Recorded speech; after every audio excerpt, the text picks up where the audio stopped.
Thank you very much, Mr. President. Ladies and gentlemen, good evening. Assalamu alaikum. Lovely to see you all here tonight. We are having a very entertaining night, are we not, with some very interesting things being said from the other side of the house tonight. Let me begin by saying, as a Muslim, as a representative of Islam, I would consider myself an ambassador for Islam, a believer in Islam, a follower of Islam and its Prophet.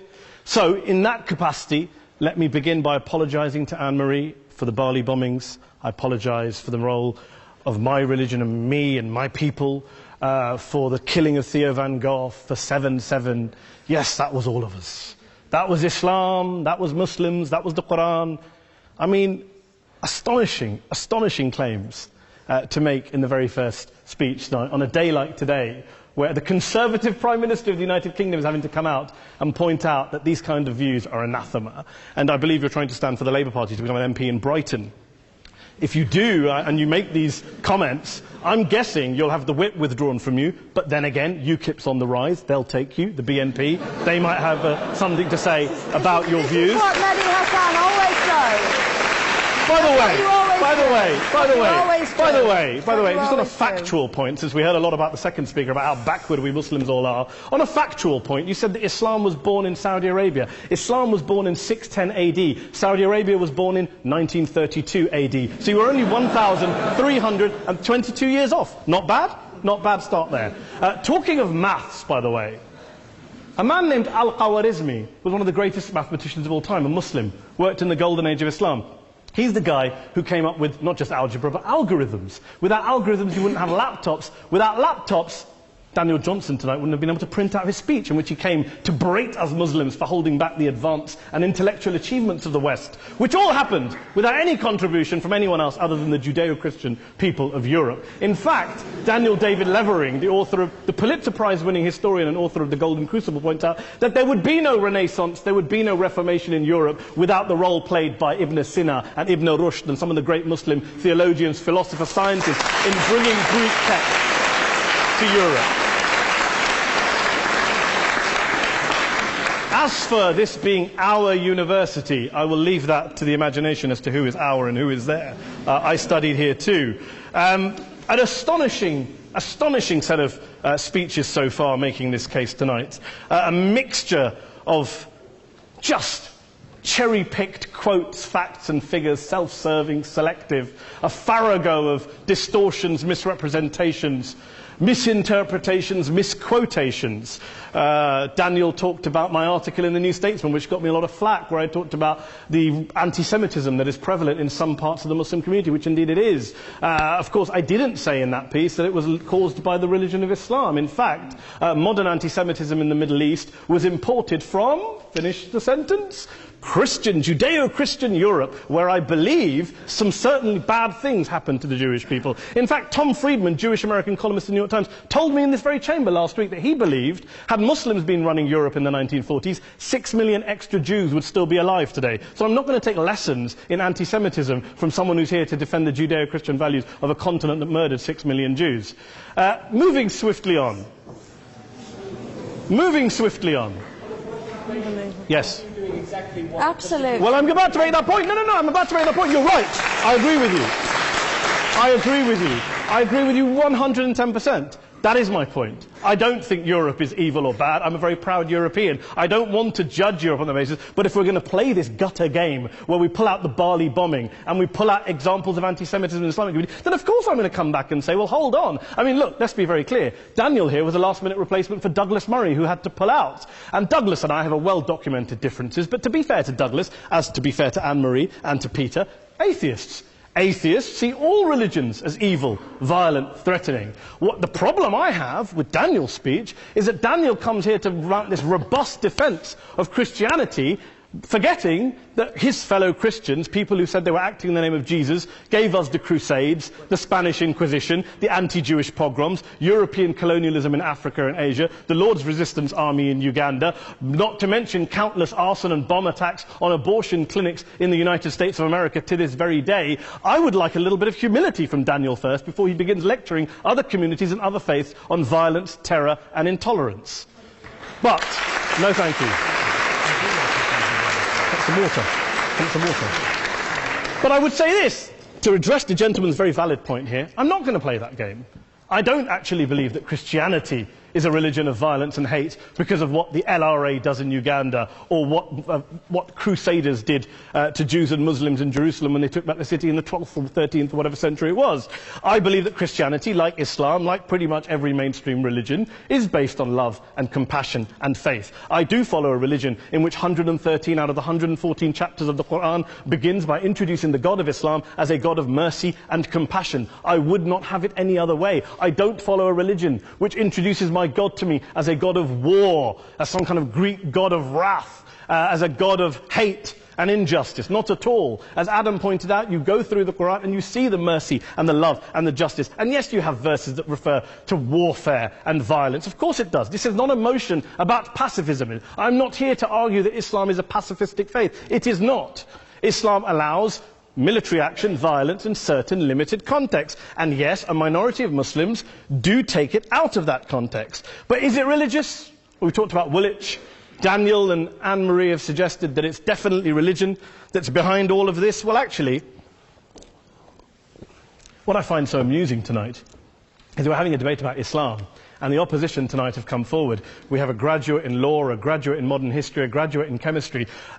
And, you know, I admire all of their intellects and their abilities, but we don't have anyone who's actually an expert on Islam, a scholar of Islam, a historian of Islam, a speaker of Arabic, even a terrorism expert or a security expert or a pollster, let alone to talk about what Muslims believe or think. Instead, we have people coming here, putting forward these views, putting forward these sweeping opinions. Listen to Professor Robert Pape of the University of Chicago, one of America's leading terrorism experts, who, unlike our esteemed opposition tonight, studied every single case of suicide terrorism between 1980 and 2005, 315 cases in total. And he concluded, and I quote, "There is little connection between suicide terrorism and Islamic fundamentalism or any of the world's religions. Rather, what nearly all suicide terrorist attacks have in common is a specific secular and strategic goal to compel modern democracies to withdraw military forces from territory that the terrorists consider to be their homeland."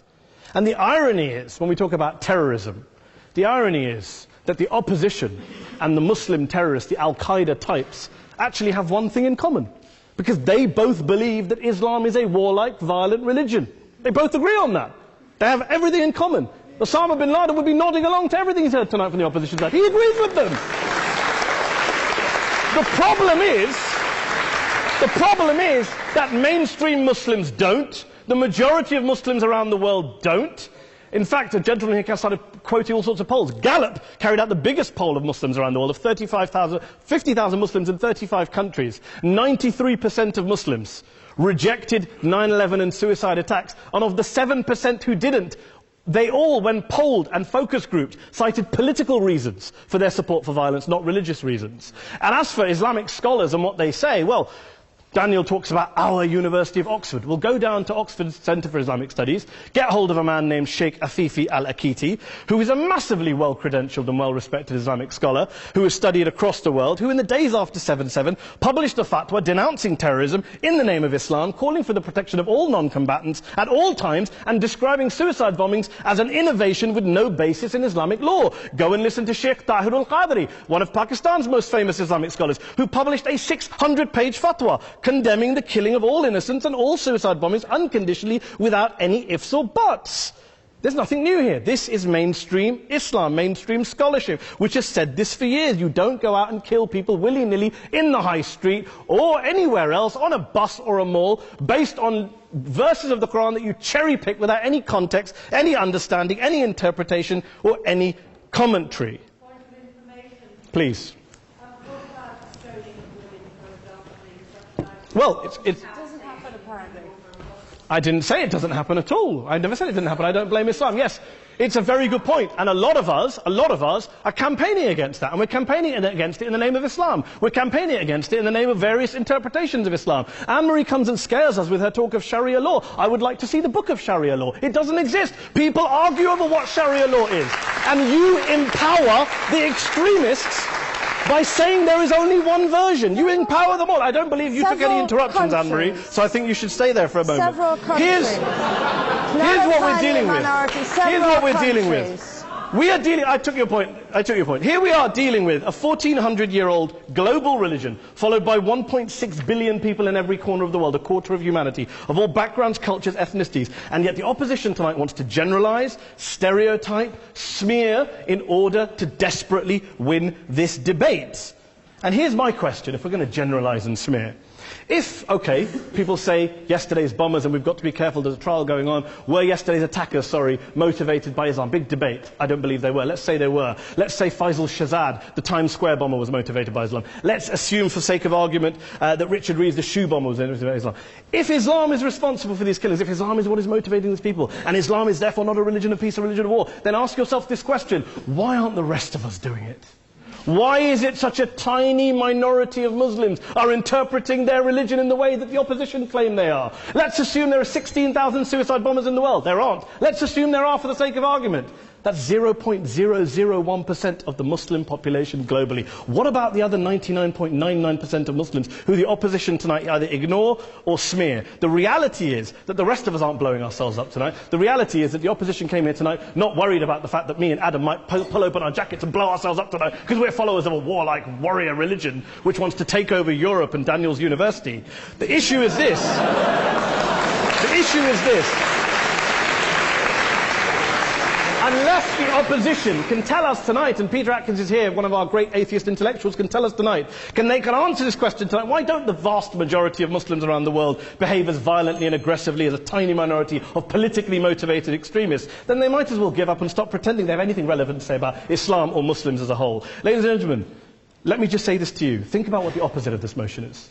If you vote no tonight, think about what you're saying the opposite of this motion is. That Islam isn't a religion of peace, it's a religion of war, of violence, of terror, of aggression. That the people who follow Islam, me, my wife, my retired parents, my 6-year-old child, that 1.8 million of your fellow British residents and citizens, that 1.6 billion people across the world, your fellow human beings, are all followers, promoters, believers in a religion of violence. Do you really think that? Do you really believe that to be the case? They say that in the Oxford Union, the most famous debate was in 1933, when Adolf Hitler looked out for the result of the King and Country motion, where they voted against fighting for King and Country, and Hitler was listening out for the result. Well, tonight, 80 years on, there are two groups of people around the world who I would argue are waiting for the result of tonight's vote. There are the millions of peaceful, non-violent, law-abiding Muslims both in the UK, Europe, Asia, Africa and beyond, who see Islam as the source of their identity, as a source of spiritual fulfillment, of hope, of solace. And there are the phobes, the haters, the bigots out there who want to push the clash of civilizations, who want to divide all of us into them and us and ours and their. Ladies and gentlemen, I urge you all not to fuel the arguments of the phobes and bigots. Don't legitimize their divisions. Don't legitimize their hate. Trust those Muslims who you know, who you've met, who you hear, who don't believe in violence, who do want you to hear the peaceful message of the Quran as they believe it to be taught to the majority of Muslims, the Islam of peace and compassion and mercy, the Islam of the Quran, not of Al-Qaeda. Ladies and gentlemen, I beg to propose this motion to the House. I urge you to vote yes tonight. Thank you very much for your time.